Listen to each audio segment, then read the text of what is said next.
Howdy, this is on the political level, this video. So I've talked in the past many times, again, about Boomerang, about setting precedent. So I'm going to read this for you. If you've been watching the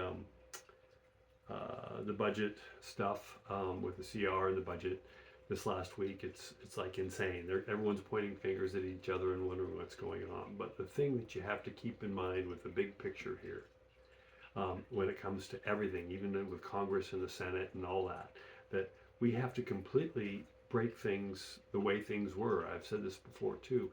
Nothing is ever going to be as it was. So to really clean the swamp, to really change things, to really make the government come back for the people, by the people, we have to level the whole thing, literally and figuratively. So that is why there's going to be, we're in the midst of a lot of chaos and more to come too. So I'm going to read this.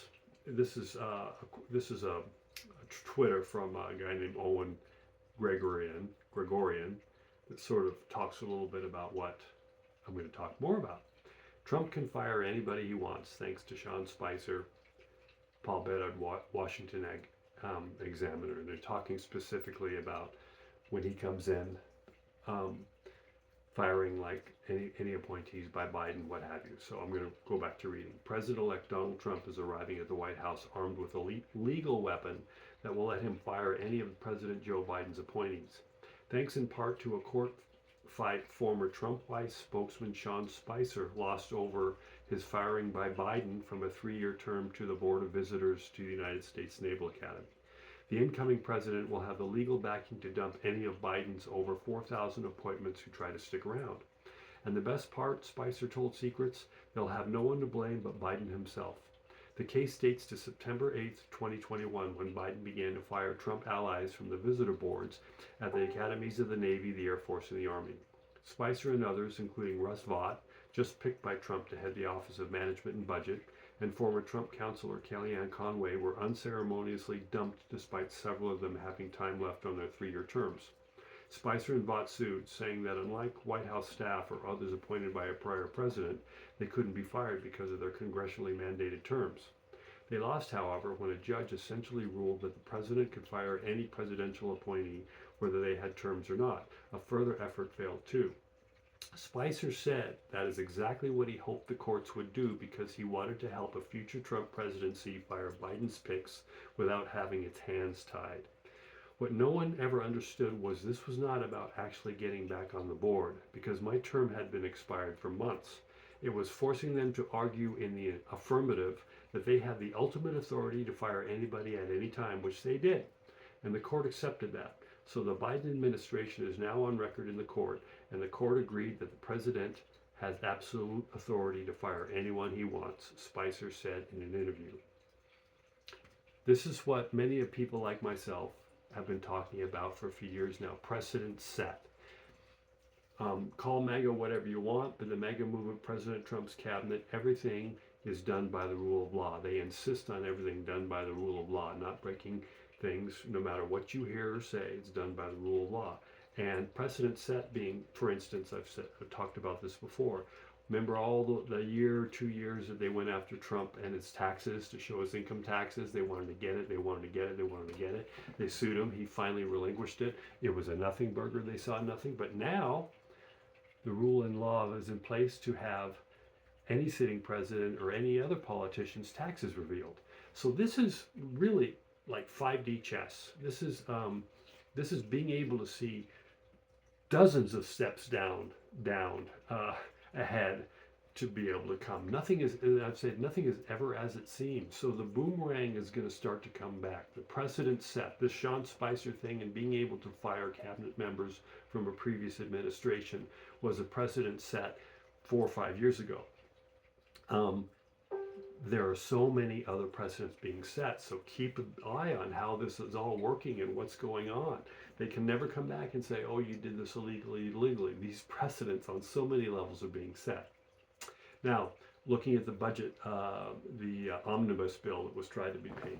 As I said before, this happens every year, as far as I can remember, even before I got into politics. It's just you wonder, it's that old cliche, insanity is this doing the same thing over and over and expecting a different outcome.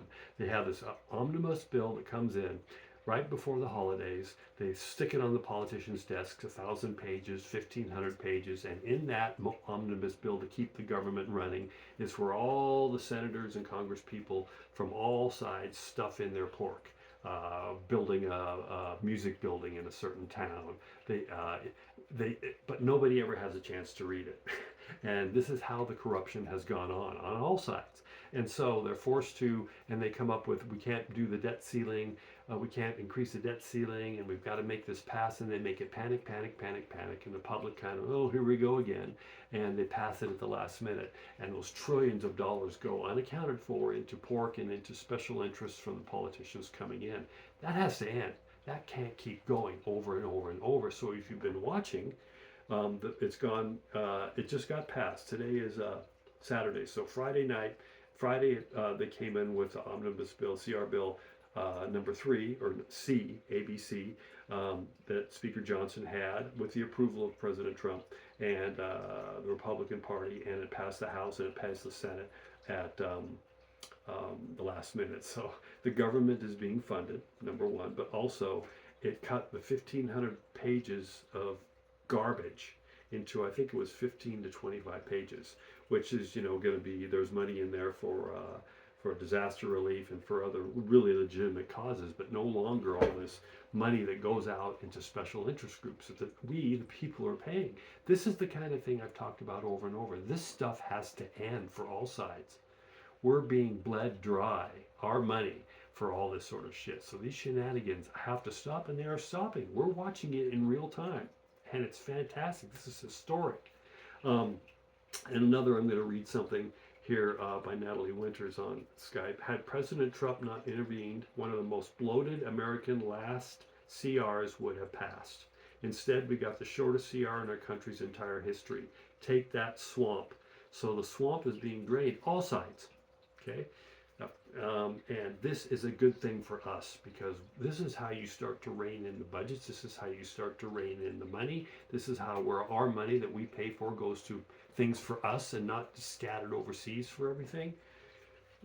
People are waking up to all this, and this is the big part of it too, because we the people are starting to speak louder and louder and louder, and we're paying attention to a lot of things. So this is very exciting time, so keep an eye on all this. By the way, and when it comes to the nominees, the Trump nominees and the picks, he has to pick these people from outside the box. The news is saying, oh, they've got no experience, they've got no experience, they've got no experience. Go back and look to see some people who've been appointed to. These people coming in, like Hegseth and Kash Patel, they have they're smart people coming in to go in and do what they need to do. They're not part of the swamp, and they're not part of bowing to the lobbyists and all this.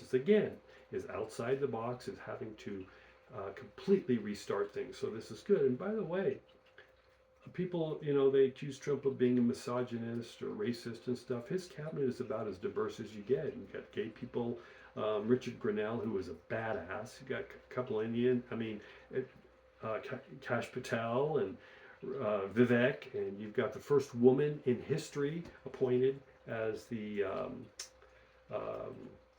chief of staff. I think he's appointed more women than any other. I'd have to look into that, but it's a very diverse appointments so far. And I'm going to leave you with a couple things. Just watch everything. This is historic. It really is. The next thing, it's been really quiet, so you're going to start to hear about biolabs in Ukraine, U.S. biolabs in Ukraine. This is big. This was talked about 4 years ago, but there's been a lot of noise since then. This is the next thing coming out. And also, you're going to start, these drones are going to turn, that are on the East Coast and starting to show up around the United States, are going to turn into something else. Maybe an alien invasion. Don't believe it. Anyway, I'll leave you with all that. I'll talk to you soon. Bye.